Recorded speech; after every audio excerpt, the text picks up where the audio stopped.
राजस्थान के छोटे से गांव में बाबा की नानी नामक एक वृद्धा रहती थी, जो तंत्र मंत्र और रहस्यों से भरी कहानियां सुनाया करती थी। गांव के लोग उनके ज्ञान और अनुभव का सम्मान करते थे, लेकिन उनकी एक कहानी सबसे अधिक मशहूर थी, तंत्र मंत्र की गुफा की कहानी। गुफा में अनंत शक्ति छिपी थी, जिसे पाने की चाहत में कई लोग गए, लेकिन कोई वापस नहीं आया। अर्जुन, एक साहसी और जिज्ञासी युवक, अपने दो सबसे अच्छे दोस्तों रोहन और सुरेश के साथ उस गुफा को खोजने का संकल्प करता है।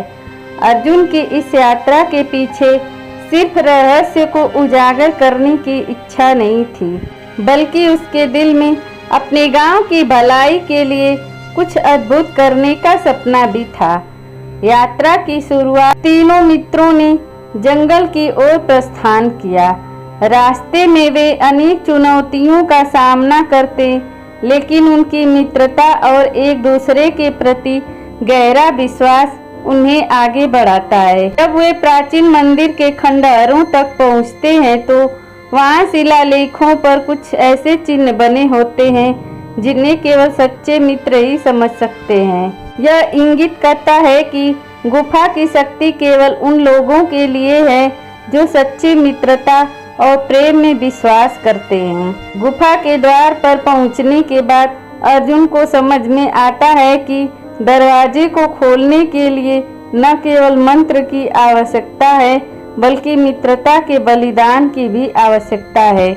तीनों मित्र एक कठिन निर्णय पर पहुंचते हैं और रोहन अपनी शक्ति का त्याग कर अर्जुन को मंत्र पढ़ने में मदद करता है। मंत्र पढ़ने पर दरवाजा खुलता है, लेकिन रोहन अचेत हो जाता है।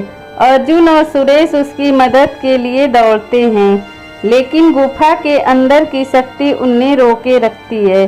गुफा के अंदर वे एक अलौकिक रोशनी के पास पहुंचते हैं, जहां तंत्र मंत्र की प्राचीन पुस्तक रखी होती है।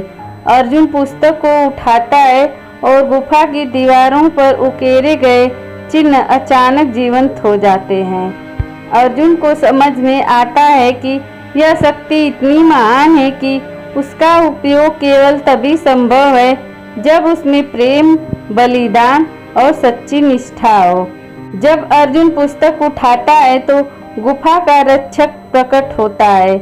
सुरेश, जो अर्जुन की तरह ही साहसी और निष्ठावान था, इस रक्षक से मुकाबला करता है, लेकिन उसे पता चलता है कि रक्षक को हराने के लिए उसे अपनी पूरी ऊर्जा का बलिदान करना होगा। सुरेश अर्जुन के लिए अपने प्राणों का बलिदान करता है, जिससे रक्षक पराजित हो जाता है। लेकिन सुरेश के बलिदान ने अर्जुन को गहरे दर्द में डाल दिया। अर्जुन को अंत में यह एहसास होता है कि इतनी बड़ी शक्ति का होना कोई आशीर्वाद नहीं है, बल्कि एक जिम्मेदारी है।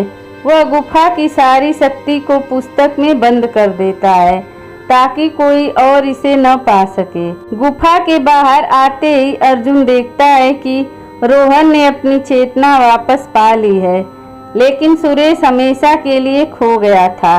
अतः गांव लौटने के बाद अर्जुन ने गुफा की शक्तियों को हमेशा के लिए सील करने का फैसला किया और अपने दोस्तों के बलिदान को याद करते हुए उसने तंत्र मंत्र की गुफा की कहानियां सभी को सुनाना शुरू किया।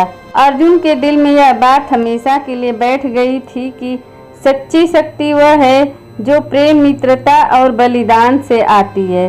उसने गांव में एक निस्वार्थ सेवा केंद्र की स्थापना की, जहां वह लोगों की भलाई के लिए कार्य करता था, लेकिन गुफा की शक्ति को हमेशा के लिए छिपाए रखता था। दोस्तों, यह कहानी मित्रता, प्रेम और बलिदान की गाथा पर थी। अगर आपको मेरी वीडियो अच्छी लगी होगी तो प्लीज़ वीडियो को लाइक और चैनल को सब्सक्राइब करें, और कहानी आपको कैसी लगी कमेंट करके ज़रूर बताएं।